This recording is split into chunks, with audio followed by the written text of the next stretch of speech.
आपके फर्स्ट प्रश्न है, एक 160 मीटर लंबी ट्रेन, एक कोई ट्रेन है, रेलगाड़ी है, इसकी लंबाई 160 मीटर है, ठीक है, और वो 290 मीटर लंबे पुल को कितने समय में पार कर लेगी यदि ट्रेन की चाल 108 किलोमीटर पर आवर हो तो।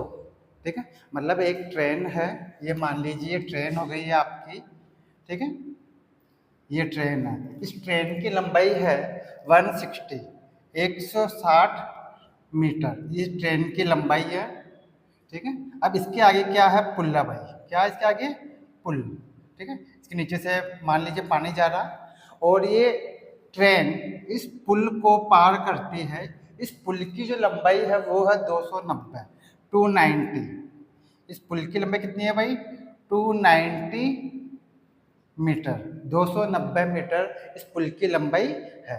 जब ये ट्रेन इस पुल को पार करेगी तो इसको कितना चलना होगा, मतलब कितनी दूरी तय करनी होगी। अब देखिए ये ट्रेन है, जब ये 290 मीटर चलेगी तो ट्रेन का आगे का हिस्सा केवल यहीं तक पहुंचेगा, कहाँ तक पहुंचेगा, यहीं तक पहुंचेगा, जबकि ट्रेन का पिछला हिस्सा इस पुल के ऊपर ही रह जाएगा, ठीक है। अब जब ये ट्रेन 160 मीटर आगे चली जाएगी, कितनी, 160 मीटर, जब ये ट्रेन आगे चली जाएगी तब जाकर के ये पुल आपका पार हो पाएगा पूरी तरीके से, ठीक है।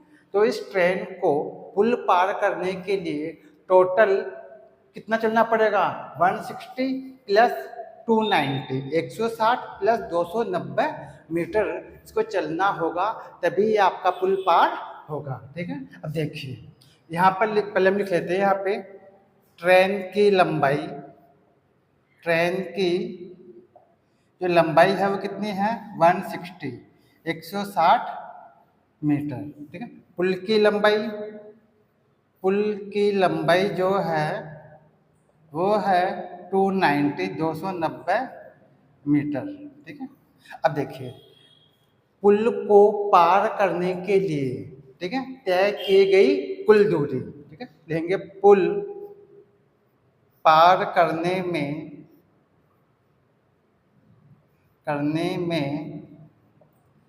कुल तय दूरी, कुल कितनी दूरी तय की जाएगी, पहले हम कुल दूरी ज्ञात करेंगे, यहाँ हो जाएगा 160 प्लस 290, तो इस तरह से टोटल जोड़ने पे आपको जाएगा 0, यहाँ पे हो जाएगा 5 और यहाँ हो गया 4, मतलब 450, ठीक है, तो 450 मीटर ये कुल दूरी आपको तय करनी होगी पूरा पुल पार करने के लिए। अब इसके अलावा देखिए आप क्या दे रखा, आपको ट्रेन की चाल दी हुई है, क्या दी हुई है, ट्रेन की चाल, ठीक है, लेंगे ट्रेन की चाल, ट्रेन की जो चाल दी हुई है वो है 108 किलोमीटर पर आवर।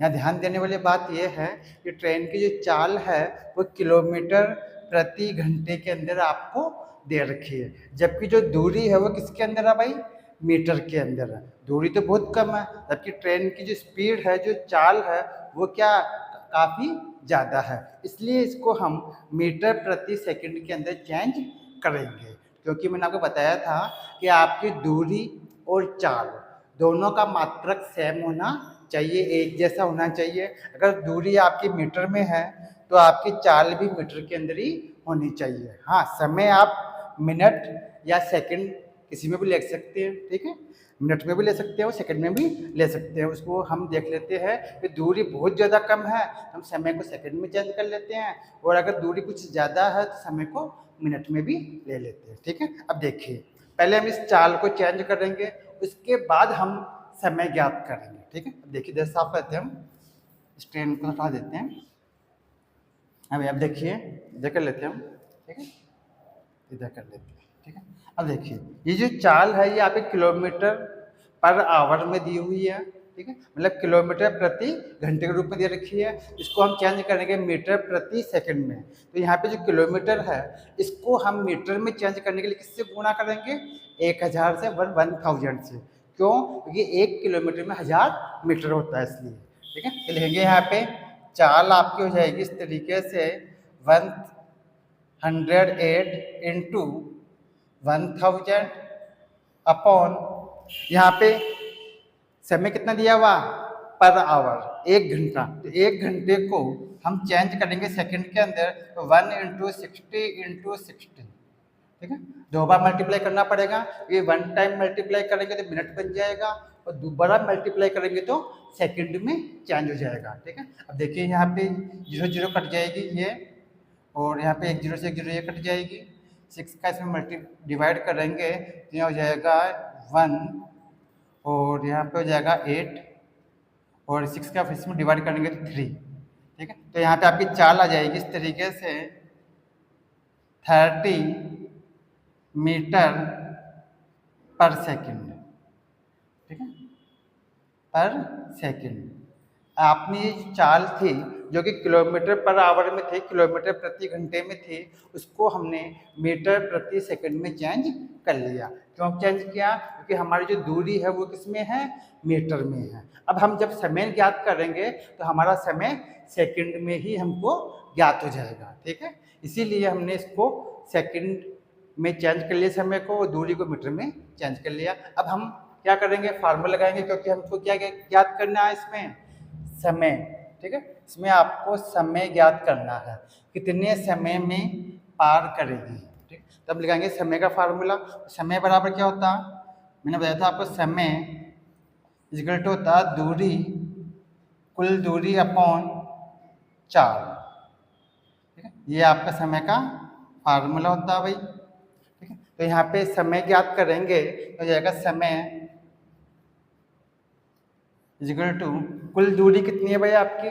कुल दूरी है उस पुल को पार करने में तय की गई कुल दूरी, वो है 450, मतलब 450 अपॉन, अब चाल कितनी है आपकी?